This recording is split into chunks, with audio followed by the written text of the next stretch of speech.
Gloire au Seigneur, serviteurs et servantes, papa et maman, frères et sœurs, fidèles à l'éthique qui conduit notre personnalité, je vous adresse mes salutations les plus cordiales.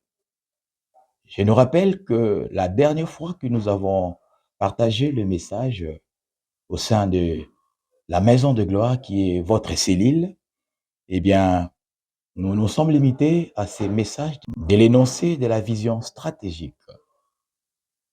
Et aujourd'hui, le Seigneur nous demande de commencer directement avec le message principal, à savoir la rétrospection doctrinale et systématique. Et pour introduire ces messages de la rétrospection doctrinale et systématique, le Seigneur nous recommande à débuter par les discours prophétiques et apostoliques, afin de poser les fondements nécessaires pour nous aider à avoir la lumière de message que le Seigneur a donné à son Église. C'est ainsi que nous voulons introduire ces messages rapidement par ces discours prophétiques et apostoliques. Que notre Dieu soit glorifié. Bien-aimés dans le Seigneur, si je me tiens devant vous aujourd'hui, ce n'est pas par ambition humaine, mais par décret divin. L'éthique céleste exige que l'on ne parle pas en son nom sans être revêtu de l'autorité suprême de la Trinité sainte. Et si je pose ce fondement théologique devant vous, ce n'est pas pour élever ma personne, car je ne suis qu'une argile imparfaite.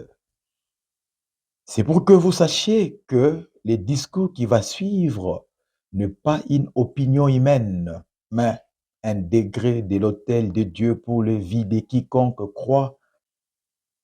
Devant l'autel de la vérité, je viens assumer la dualité de ma charge sous la conduite du Dieu trinique. Sachez qu'à l'égard de l'Éternel, je suis prophète, et qu'à l'égard de Jésus-Christ, je suis apôtre. En tant qu'apôtre envoyé par les Christ, je m'inscris dans la lignée d'Actes 15-32, où Gide et Silas, qui étaient eux-mêmes prophètes, exhortèrent et fortifièrent les frères par plusieurs discours.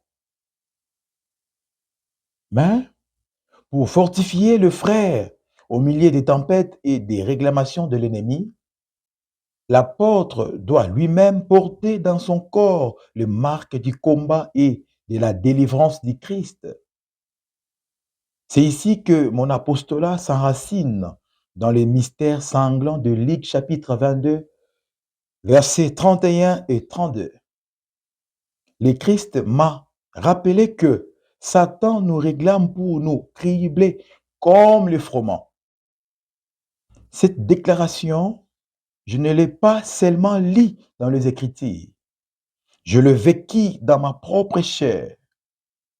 Lorsque je subis cette agression sauvage par des criminels, la machette a été frappée directement sur ma tête.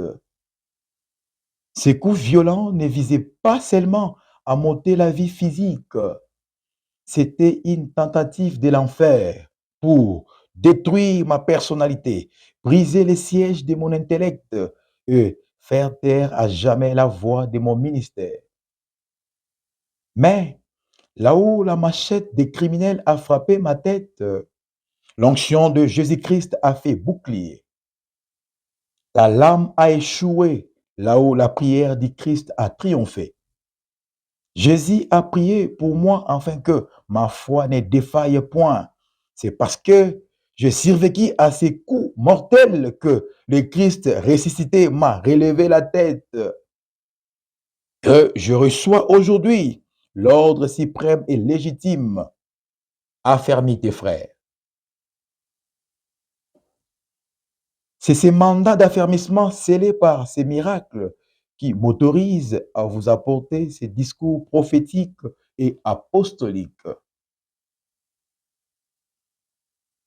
À l'égard de l'Éternel, mon ministère des prophètes me pousse à fonder ma voix sur mon origine divine. pour définir la source de cet appel qui me consume avant même ma naissance. Je m'identifie pleinement à cette déclaration souveraine de Jérémie chapitre 1 au verset 5. En effet, cette identité et cette mission resteraient lettres mortes sans la troisième personne de la divinité. Selon la promesse de Jean chapitre 16 verset 13, quand le consolateur sera venu, l'Esprit de vérité, il vous conduira dans toute la vérité, car il ne parlera pas de lui-même, mais il dira tout ce qu'il aura entendu et il vous annoncera les choses à venir. Et c'est parce que cet esprit de vérité m'a saisi à l'avance que c'est accompli en moi ce que déclare 1 Timothée chapitre 4 verset 1. L'Esprit dit expressément ce qui devait arriver et s'accomplir. C'est cette voix déjà manifestée, ancrée et victorieuse en moi qui active mon être en cet instant pour finaliser l'œuvre et la pensée de trois personnes en Dieu à travers ces messages. Bien-aimés, pour sceller cette autorité divine, ces témoignages et cette victoire dans vos cœurs, je vous invite à recevoir la lecture des piliers sacrés de notre message de ces jours.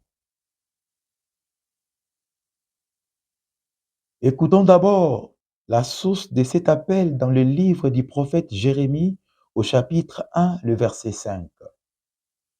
Nous lisons la parole de Dieu. Avant que je t'aie formé dans le ventre de ta mère, je te connaissais. Et avant que tu fusses sorti de son sein, je t'avais consacré. Je t'avais établi prophète des nations. Voyons ensuite le modèle de ces mandats apostoliques et prophétiques dans le livre des Actes, au chapitre 15, le verset 32. Nous lisons la parole de Dieu. Jude et Silas, qui étaient eux-mêmes prophètes, exhortèrent et fortifièrent les frères par plusieurs discours. Découvrons ensuite ce qui scelle les combats, m'a servi face au coup de machette sur la tête, et l'ordre d'affermissement dans l'évangile de Luc au chapitre 22, le verset 31 et 32.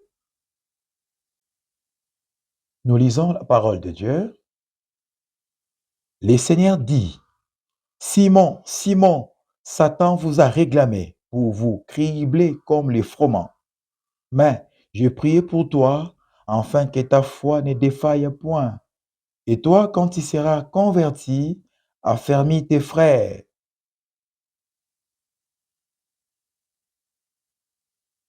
Et recevons enfin la direction expresse du Saint-Esprit pour notre temps. Dans la première épître à Timothée, au chapitre 4, le verset 1. Nous lisons la parole de Dieu. Mais l'Esprit dit expressément que dans les derniers temps, quelques-uns abandonneront la foi pour s'attacher à des esprits séducteurs et à des doctrines des démons. Que l'Éternel bénisse la lecture de sa sainte parole. Notre premier point, note explicative de discours prophétique et apostolique. Bien-aimés dans le Seigneur, le discours prophétique et apostolique n'est pas une recherche de prédictions flatteuses sur l'avenir des individus, mais l'alignement de l'Église sur ce que le Saint-Esprit a annoncé expressément pour notre époque, selon 1 Timothée chapitre 4, verset 1. L'Esprit de Dieu n'a pas murmuré. Il a dit expressément que le dernier temps serait marqué par l'abandon de la foi au profit des doctrines des démons. La plus grande menace aujourd'hui n'est pas le manque de chrétiens, mais l'abondance de faux évangiles. L'Église moderne est spirituellement anesthésiée par des messages qui flattent l'homme et ignorent la sainteté de Dieu. Nous réouvrons cette œuvre non pour ajouter une église de plus, mais pour sonner la trompette du réveil doctrinal de la gloire. Alléluia. Les retours au sentier ancien. Face à la séduction, la solution n'est pas l'innovation ou la nouveauté théologique. Les discours prophétiques et apostoliques authentiques nous ordonnent à regarder en arrière, de revenir aux fondements posés au commencement par les apôtres. Nous devons nettoyer l'autel de l'enseignement. Si un message n'est pas enraciné dans l'exégèse rigoureuse des Écritures, et s'il n'expose pas la croix, il n'a pas sa place dans cette chair. Le constat. Bien aimé, nous vivons l'ère de la grande séduction où l'évangile de la croix a été troqué contre des fables anthropocentriques, centrées sur l'homme. La rétrospection doctrinale et systématique est une réponse divine directe à cette crise. Le premier axe, la rétrospection, c'est-à-dire regarder en arrière pour réaligner. La définition, c'est l'action de retourner aux origines, aux fondements posés par les apôtres. Et comme application, Jérémie 6,16 commande, nous nous arrêtons sur le chemin, nous regardons et nous demandons où sont les anciens sentiers. Les traumatismes et les attaques de l'ennemi, la mort, s'effacent lorsque l'Église retourne à son ancrage historique, Christ crucifié. Axe 2, la systématique doctrinale, l'organisation, la vérité. Comme définition, bien aimé, enseigner la parole de Dieu, non de manière fragmentée ou selon les émotions du moment, mais de manière ordonnée, logique et complète. En application, présenter tous les conseils de Dieu. On ne peut pas enseigner la résurrection sans enseigner les tombeaux. On ne peut pas enseigner la grâce sans enseigner la sainteté. C'est l'harmonie parfaite des Écritures qui protège les brebis des esprits séducteurs. Axe 3. La conformité à la saine doctrine. Comme définition, la doctrine saine signifie une doctrine qui est en bonne santé, pure et non contaminée par les compromis du siècle présent. Comme application, prêcher le triptyque inaltérable de 1 Corinthiens chapitre 15, versets 3 à 5, qui est, premièrement, la mort substitutive pour régler la dette du péché. Deuxièmement, l'ensevelissement pour sceller la fin du vieil homme. Troisièmement, la résurrection historique pour garantir notre justification active.